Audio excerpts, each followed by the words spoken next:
Hello, everybody. It's Dr. B and Elizabeth here, and we are here for a Valentine's, almost day after Valentine's bash to fill you in on some ABCs. We're going to give you the ABCs to building a pediatric brain-based practice. Woo! Lots of words. So, ChiroSecure, thank you for giving us this opportunity, and we are going to rock and roll with a storybook time for the ABCs. So Elizabeth is going to take a nap, and she'll be back to bid us farewell. Until then, let's get on to our story time. So yes, what are the ABCs to build a pediatric brain-based practice? That in and of itself is a mouthful. So first of all, page 1 of our story is A for adjustment. Now, you amazing chiropractors there know how valuable the adjustment is for so the brain can connect with the body. So it's all about what I tell my little fiddle farts, ages 3, 4, and up. I always talk about how we're going to help your brain talk to your body and your body talk to your brain, and they get it. So make it very simple analogy. But what are you actually doing? Do you know what you're doing when you're delivering that awesome specific adjustment? So here's how you can help parents understand what you're doing, and so you can build your brain-based pediatric practice. Because so many people reach out to me and say, Monika, how do I go from A to Z, so to speak? How do I I'm working with this beautiful mama. She's pregnant, she's under care, she has this beautiful birth, and then I never get to see the baby. Like, what gives? So we need to educate them on why we want to see that little fiddle fart and how it actually affects their brain development. So here's a scoop. What I've learned over the years is when we talk about movement, so I tell parents that movements are indicators to what the brain is doing. And so we're ultimately want to foster optimal brain development. And the brain is in turn directing messages down the body to move my right arm or wiggle my left toes or whatever it is. So when I'm giving certain exercises to do for parents to do at home, I tell them, this isn't about movement per se. This is about giving the brain input so it can develop properly. So that's what it's all about, giving the brain direct movement input. That builds a brain. So I've used this little doodad I've been in practice 33 years, so I've been using it 33 years. And what I look at is I show them these middle 3 red beads. And those represent a vertebral subluxation, because we need to delineate gross big movements from little intervertebral movements.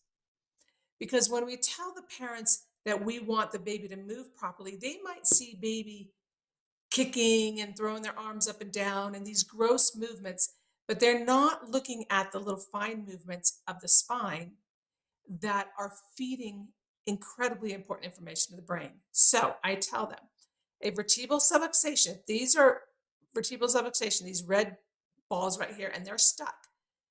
You're going to get movement above and below that segment that is maybe moving too much. It's making up for this lack of little motion in between those joints. And that's what we as chiropractors look for. We look at very specific little movements that add up to make big movements. And these little movements feed a lot of information into the brain for the baby to develop normally. So yeah, baby might be rolling or moving their arms or legs, but they might not be doing it properly. So I, as a chiropractor, want to look at these little independent movements to make sure that these little movements are sending big important information to the brain so that we can build a healthy brain. So A, that's what you need to look at. Okay, so now what is B? And then we all know that the adjustment does have an effect on brain, on processing of sensory motor information in the brain. So we want to direct that information from those little independent movements to big impacts on the brain. So there's your A. So what is B? Page number 2. B, bellies and bums. Now, We can take that one into a lot of context. We can take that into bellies, moms, microbiome, if you want to go that route. We can take it into fetal movement within mom's belly, which is incredibly important for developing good sensory input to the developing fetus. So with those two B's, we want to make sure that mom's eating properly. So we want to coach them along the way during pregnancy. They're getting enough protein, enough good fats. That's for brain building of baby. All right. And for fetal movement, that's building sensory input into the developing brain. So we want to see mom during her pregnancy, but then what after pregnancy? What about the baby's bellies and bums? That's your next focus that you want to focus on to build a brain-based practice. Educate them on babies' bellies and bums. What's that? Belly time. Okay. I don't even like using the word tummy time anymore because we want baby on the belly, but we want to make sure that they're going through proper belly stages, tummy time stages. It's not just being about on the belly. And we've talked about this before in subsequent in previous shows. So we want to make sure that baby at about 2 months of age is able to lift their head to about 45 degrees and about 3 to 4 months-ish lift their head to 90 degrees. Well, what does that take to do that? It takes little movements of within the spinal column, these intervertebral segmental movements. Boom, that's where we come into play. So if there's not movement in some of those small segments, small movements, baby might not be able to get on their belly and lift their head up. And those little movements are a brainstorm of a bunch of information to the brain to build those pathways in the brain. So you want to make sure that mom, dad, caregivers understand that baby might be in tummy time and belly time, but they might not be firing up all those little segments that are so important for information to the brain. And that's why you want to check them on a regular basis. All right. The other thing about on belly time, you want to make sure that they go from linear, straight belly time. Elizabeth is back to demonstrate. Okay, straight linear belly time where that head is coming up to a diagonal movement pattern. That means that they're able to be up, pushing up on their arms, 4 or 5 months-ish, and then being able to take one arm off the ground and kind of pivot within their spine. That also takes little bitty movements within the vertebral column. Okay? So you want to monitor baby through these developmental milestones to make sure that these little movements aren't getting locked up and parents are overlooking them by only looking at big movements. Okay, so all these little movements add up to big movements and big input to the brain. So those are some things you want to look for belly time. Bum time. We go from belly to bum. That means baby should be sitting up right on their bum.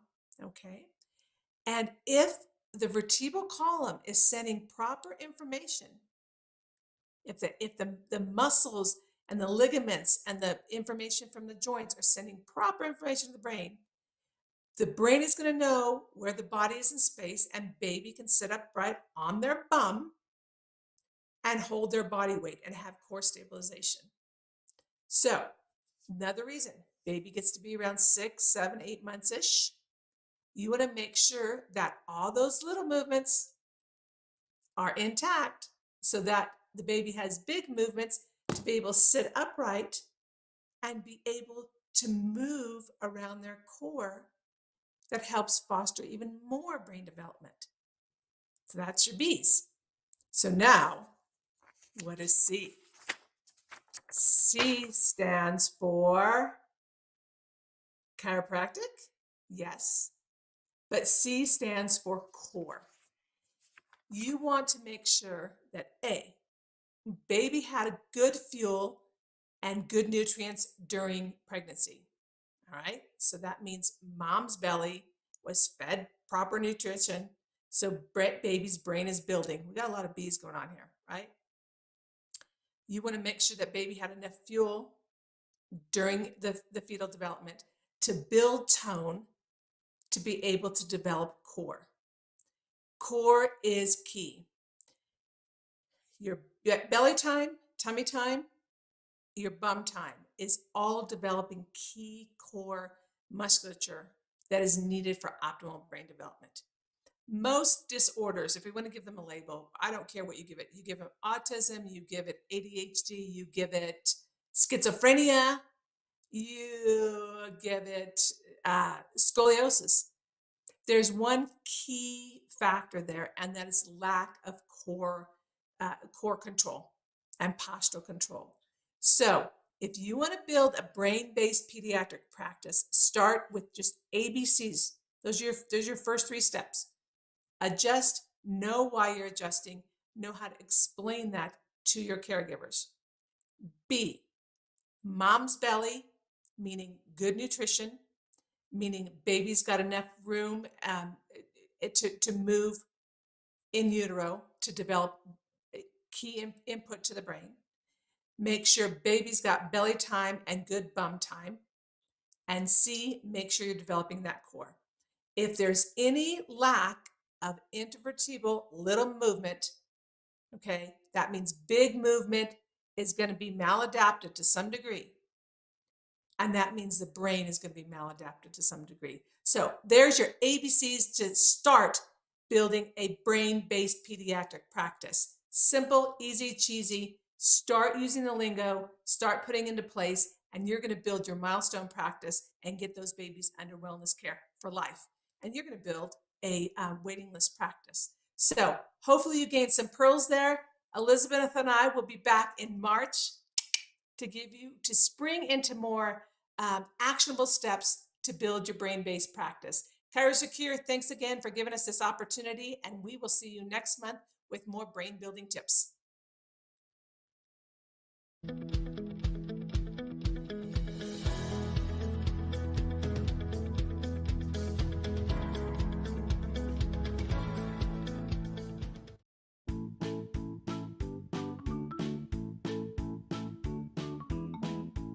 Today's pediatric show, Look to the Children, was brought to you by ChiroSecure.